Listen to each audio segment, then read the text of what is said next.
Hello, students. In today's lecture, we are going to learn about dual nature of radiation and matter. NCRT section 11.4 to 11.4. This is disclaimer. Learning objective. By the end of this lecture, you will be able to understand the experimental setup and methodology used to study the photoelectric effect, including the relationship between various parameters like intensity, frequency, and potential difference. Analyze and interpret the experimental observations and graphs to comprehend key concepts like stopping potential, threshold frequency, and their interdependence in the photoelectric effect. So, in today's lecture, we will cover first 11.4 experimental study of photoelectric effect. After that, 11.4.1 effect of intensity of light on photocurrent. Then 11.4.2 effect of potential on photoelectric current.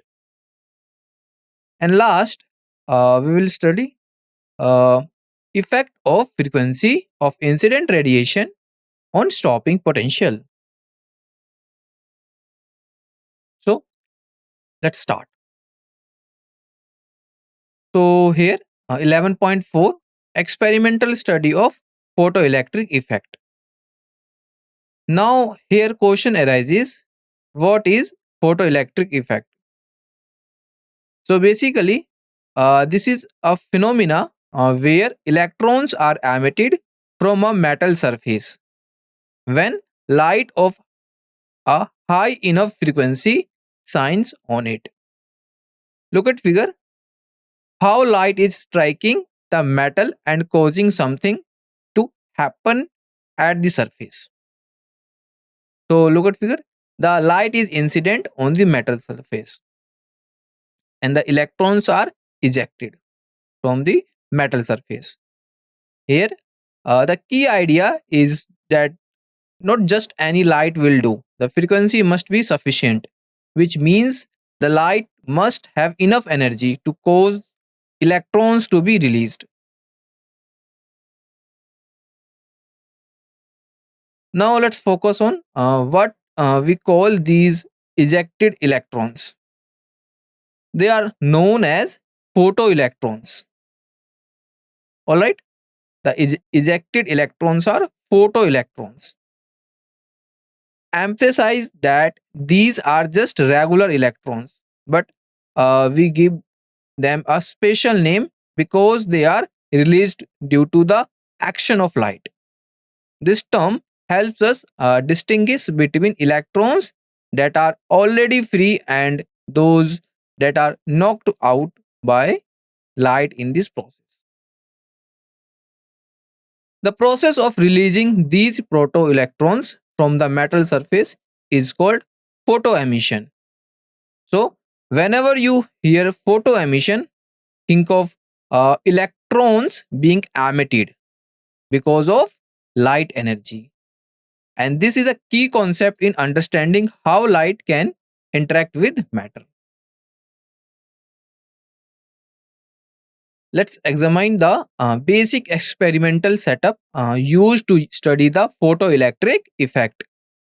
Look at the figure showing a glass or quartz tube with two plates inside. This setup is crucial for understanding how light can cause electrons to be emitted from a material. So, pay attention to the labeled parts as each one plays a specific role in the experiment. Now, focus on the first key component. The evacuated tube contains a photosensitive emitter plate labeled C and a collector plate. Photosensitive means that the materials responds to light by releasing electrons. The vacuum inside the tube ensures that electrons can travel freely from the emitter to the collector without colliding with air molecules. Next, let's look at the how the experiment works. So, monochromatic light, which means light of a single wavelength, shines through the window and hits the photosensitive plate C. The wavelength must be short enough, meaning the light has enough energy to cause electrons to be emitted. This step is essential for observing the photoelectric effect, which we will uh, study more deeply here. So, now focus on transparent quartz window in the setup. So this window is important because it lets in light of a specific frequency and intensity to shine directly onto plate C. The frequency of the light determines whether electrons will be emitted, and the intensity affects how many electrons are released. If we talk about an example, so if we use ultraviolet light with a frequency above a certain threshold, electrons will be emitted. But if the frequency is too low, nothing happens, no matter how bright the light is. So let's see what happens after the light hits plate C. So electrons are emitted from plate C and are attracted to plate A, which acts as the collector. The battery creates an electric field that helps move these electrons from C to A, allowing us to measure the resulting current. So now let's focus on the role of the potential difference between plate C and A. By changing this voltage, we can control the energy landscape for the electrons. The resulting current, called the photocurrent, and is measured using a micrometer, which is a very sensitive device that detects tiny currents in microamperes. This allows us to see how the flow of current electrons changes as we adjust the voltage. So notice here the polarity of plate C and A can be reversed using a commutator. A commutator is a switch that lets us swap which plates is positive and which is negative. This is important because it lets us study how electrons behave when the direction of the electric field is changed. All right, and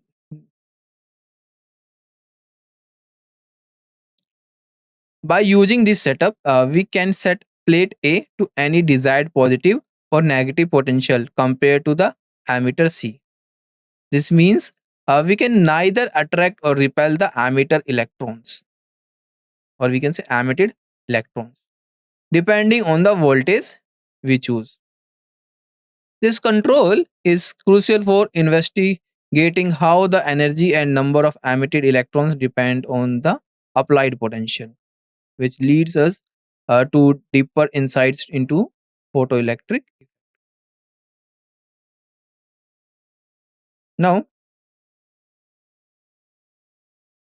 when the collector plate A is made positive compared to the emitter plate C, it attracts the electrons that are released from the emitter. This means the electrons which are negatively charged are pulled towards the positive plate. This attraction is essential for detecting the electrons and measuring the current in the circuit. Look at the figure. The voltage between the plates affects the movement of the electron. As a result of electrons being emitted and attracted to the collector, we get a flow of electric current in the circuit. This current is direct evidence that electrons are being released from the metal surface due to incident light. And the emission of electrons and the resulting current shows us the particle like behavior of light, which is a key part of the photoelectric. Now, let's focus on the role of the potential difference. The potential difference or voltage between the ammeter and collector plates is measured using a voltmeter labeled as V in the figure. Alright, this voltage helps us control and measure the energy with which electrons move from the ammeter to the collector. By adjusting this voltage, we can study how the electrons respond to different electric fields. So, about the photoelectric current, we can say photoelectric current is the flow of electrons from the emitter to the collector when light hits the emitter. We can increase or decrease this current by changing the potential of the collector plate at A relative to emitter plate C. This means that by making the collector more positive or negative, we can attract or repel electrons. So it's important to note that we can also vary the intensity and the frequency of the light shining on the emitter, as well as the voltage V between the plates. Changing the intensity means adjusting how bright the light is, while changing the frequency means using different energies of light. This adjustment helps us explore how different factors influence the emission of electrons and deepen our understanding of the photoelectric effect. So let's look at the experimental setup for the photoelectric effect. So intensity of radiation and frequency of incident radiation, photo potential difference between plates A and C, nature of the material of plate C. All right. So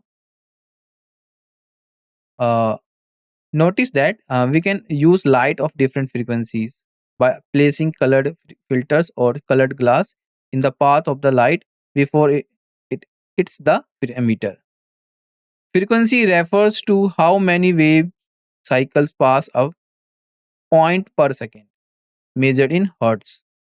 By changing the color of the filter, we change the frequency of the light, which lets uh, study how different frequencies attract emission of electrons.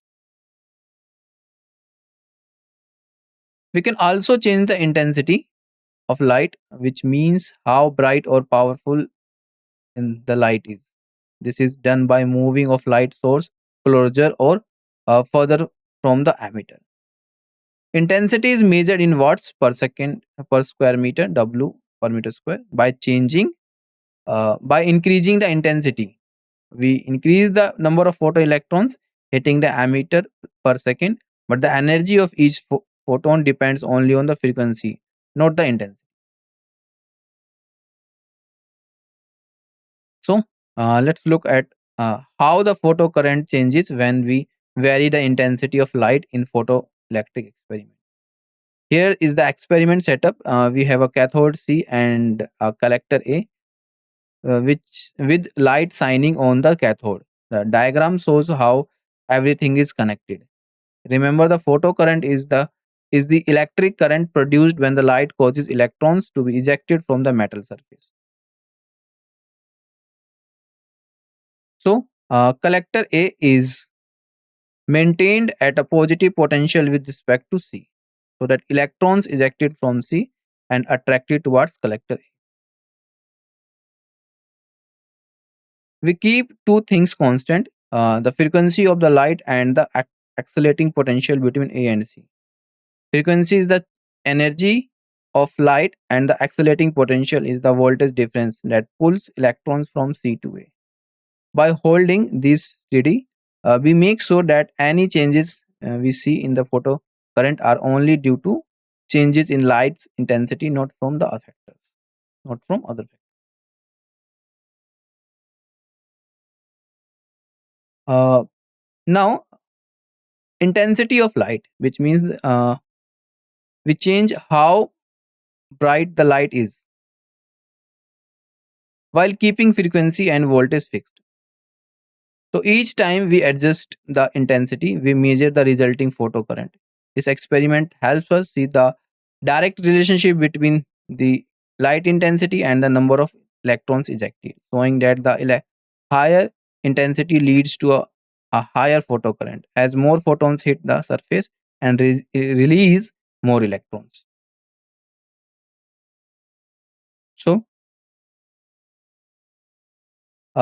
let's look at this graph, which shows that the photocurrent increases linearly as we increase the intensity of the incident light. Notice how the line goes straight up, meaning that if we double the intensity of light, the photocurrent also doubles. This direct relationship is important because it tells us the brighter light causes more electrons to be emitted per second. This happens because the photocurrent is directly proportional to the number of photoelectrons emitted every second. In the other words, the more electrons that are knocked out of the material by the light, the higher the current we measure. So, this implies that the number of photoelectrons emitted per second is directly proportional to the intensity of incident radiation. Now, let's focus on what happens when we shine light of a fixed frequency, which we call mu, and a fixed intensity labeled I1. All right. So, frequency measured in hertz tells us how many wave cycles pass per second, and intensity measured in watts per second meter tells us how much energy the light delivers per second per unit area. This light provides the energy needed for electrons to escape from the metal surface.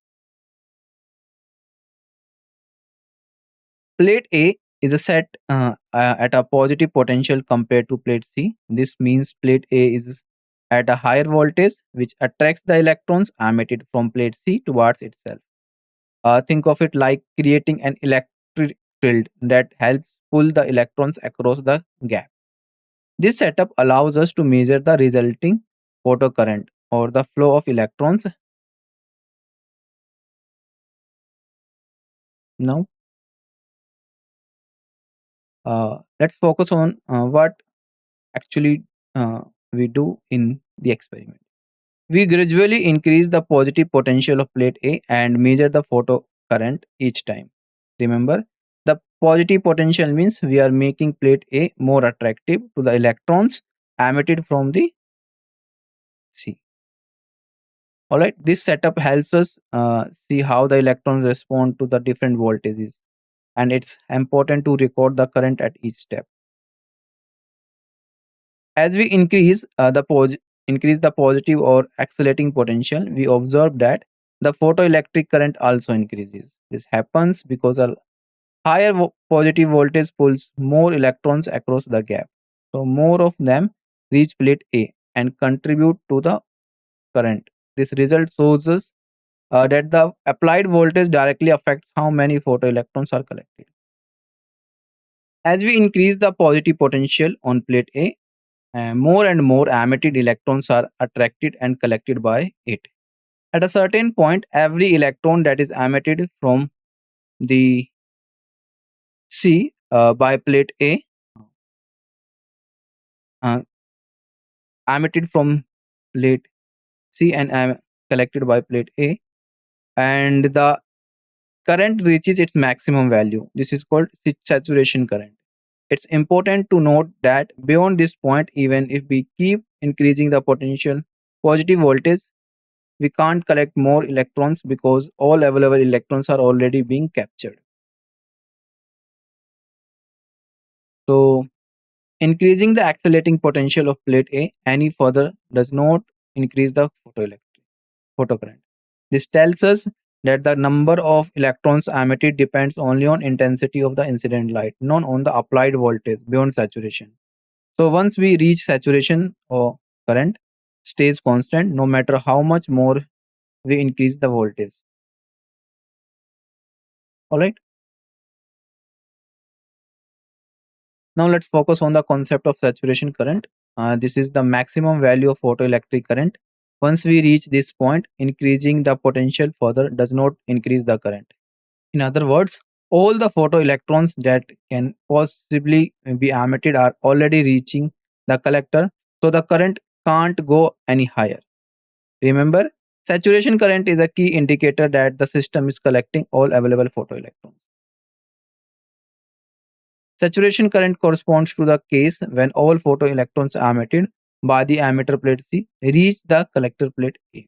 This means the applied potential is strong enough to sweep up all the emitted electrons. So none are left behind. As we move forward, keep in mind that reaching saturation current tells us we have maximized the collection of the photoelectrons for the given light intensity.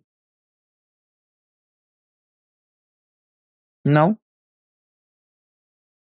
uh, what happens when we apply a negative or retarding potential to plate A compared to plate C?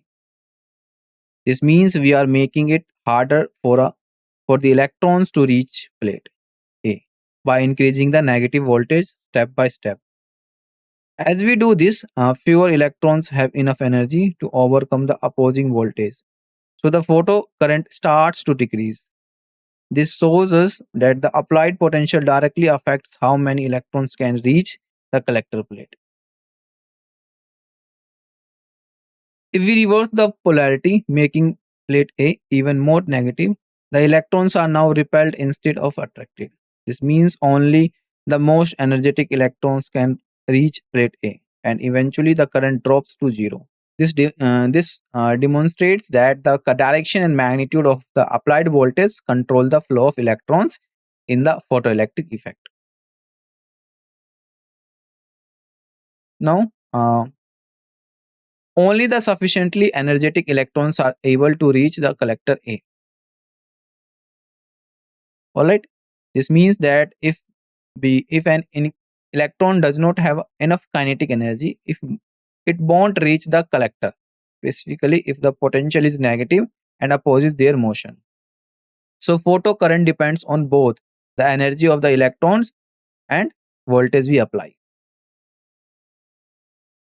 As we keep increasing the negative potential on plate A, you will notice that the photocurrent drops quickly and eventually reaches zero at a specific value called the stopping potential V0. This stopping potential is the exact voltage where even the most energetic electrons can't reach the collector. It's a sharp cutoff showing us that the energy of the emitted electrons is limited and directly related to the frequency of the incident light, not its intensity. Now, uh, the stopping potential, also called the cutoff potential, which we write as V naught. This is the minimum negative voltage we need to apply to the collector plate so that the photo current drops to zero. In other words, it's the point where even the most energetic photoelectrons can't reach the collector. V naught is measured in volts and tells us about the maximum kinetic energy of the emitted electrons. All photoelectrons have the same energy when they leave the metal. Some have more have less, depending on how deep inside the metal they started and how much energy they absorbed from the light. This variation in the energy explains why the photocurrent does not stop instantly as we increase the negative potential, but gradually decrease until it reaches zero at the stopping potential. Now, uh, photocurrent, photoelectric current drops to zero when we apply a stopping potential that's the strong enough to repel even the fastest, most energetic photoelectrons. These electrons have the maximum kinetic energy, which we call Kmax. This means that if the voltage is high enough in the negative direction, no electrons can reach the collector and the current stops completely. So let's focus on the stopping potential, which we label as V naught. This value directly measures the maximum kinetic energy of the photoelectrons. The relationship is K max is equal to E V naught, where K max is the maximum kinetic energy in joules and E is the elementary charge. Now, uh, what happens when we repeat the experiment using light of the same frequency but with higher intensity, labeled I2 and I3, where I3 is the greater than I2 and I2 is greater than I1. So look at figure. It shows how the photocurrent increases as we use more intense light. This means more photons are hitting the surface, so more electrons are being released. Now observe that the saturation current, the maximum current we can get become higher as the intensity increases. This tells us that the more electrons are being emitted per second, and this number is directly proportional to the intensity of the incident light. However, the stopping potential, which is the minimum negative voltage needed to stop all electrons from reaching the collector, remains unchanged even when we increase the intensity. This shows that the energy of the each emitted electron depend only on the frequency of the light, not its intensity. Now, uh, for a given frequency of the incident light, the stopping potential does not depend on how intense the light is. Stopping potential is the minimum negative voltage needed to stop all photoelectrons from reaching the collector. This means that even if we make the light brighter, the voltage required to stop the electrons remains the same, as long as the frequency does not change. This shows us that the energy of each photoelectron depends only on the light's frequency, not its intensity. Maximum kinetic energy of the photoelectrons. This energy depends on the two things: the frequency of the light source and the type of material used for the emitter plate. It does not depend on how intense the light is.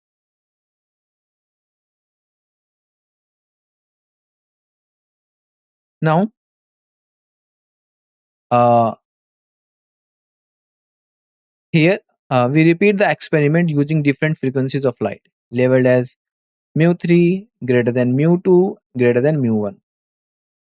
This means we are shining light of increasing frequency onto the photosensitive material and measuring the resulting photocurrent. As we change the collector's plate, notice the diagram, figure 11.11. It shows the basic setup for the photoelectric effect, where light hits a metal surface and electrons are emitted. Remember, frequency is measured in hertz and higher frequency means higher energy photons. It's important to note that during these measurements, both the intensity of the incident light and the type of photosensitive material are kept constant. This means we are only changing the frequency of the light, not how bright it is or what materials we are using. By controlling these variables, we can clearly see effect of frequency alone the photocurrent.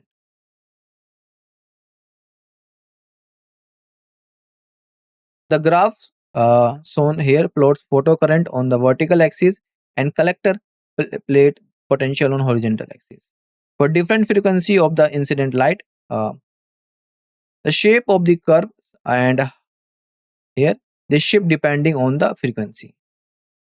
So saturation current is the maximum current achieved when all emitted electrons are collected, and the stopping potential is negative potential at which the current drops to zero.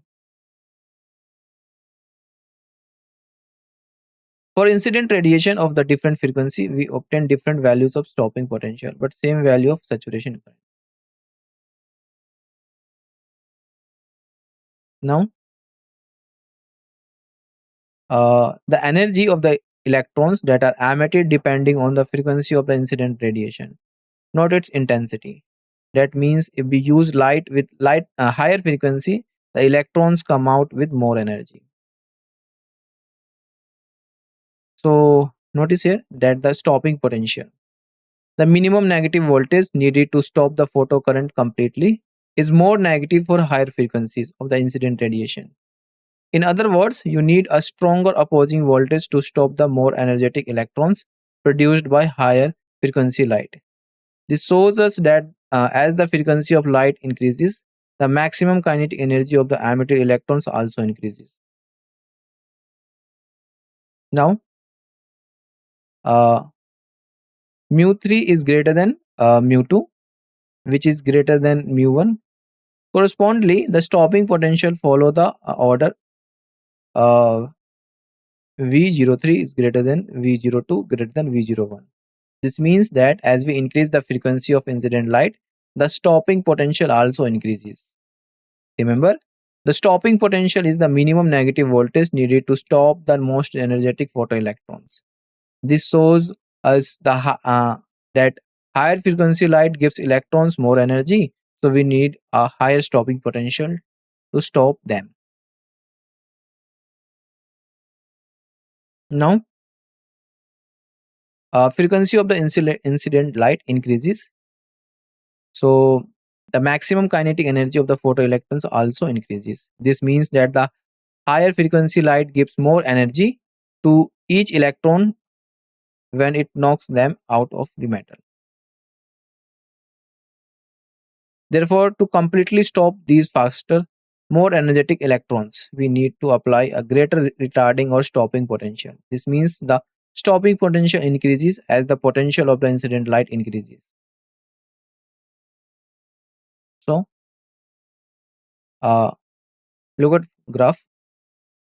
It shows the stopping potential labeled as V naught plotted against the frequency of the incident light labeled as mu. So here the graph is straight line. This means there is a direct linear relationship between between the stopping potential and the frequency of the light for the material. Higher the frequency, the greater the stopping potential required to stop electrons. So first, it shows uh, that the stopping potential V naught increases in the straight line fashion as the frequency of the incident radiation increases. All right. So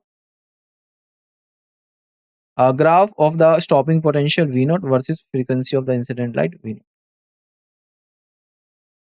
The graph shows that there exists a certain minimum cutoff frequency V naught, mu naught, for which the stopping potential is zero.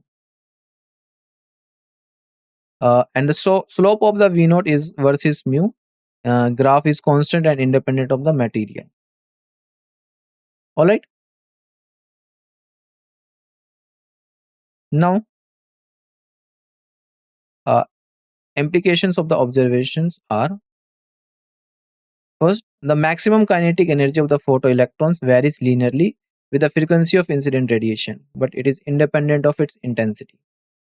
This means if we use the light with a higher frequency, the ejected electrons have more energy. However, this energy does not depend on how bright the light is, only on its frequency. Second, if the frequency of light is below a certain threshold called the cutoff frequency, no electrons are emitted at all, no matter how intense or brighter the light is. This cutoff frequency is unique for each material. Now, threshold frequency, which we write as mu naught. This is the minimum frequency of light needed to cause photoelectric emission from a metal surface.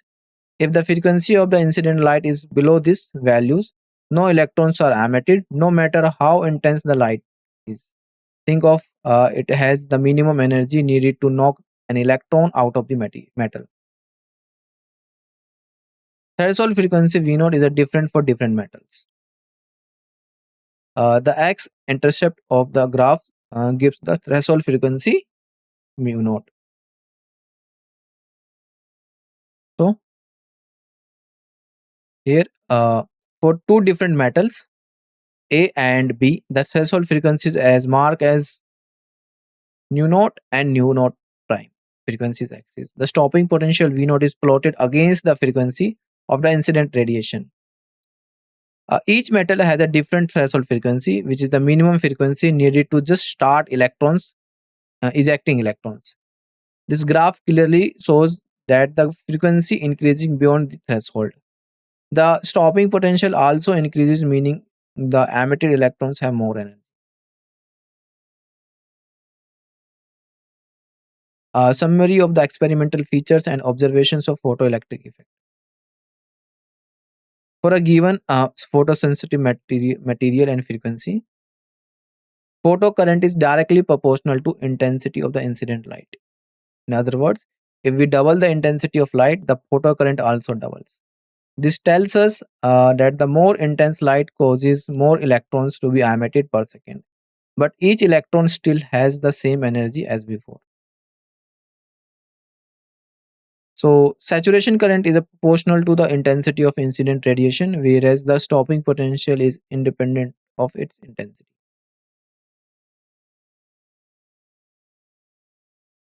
So,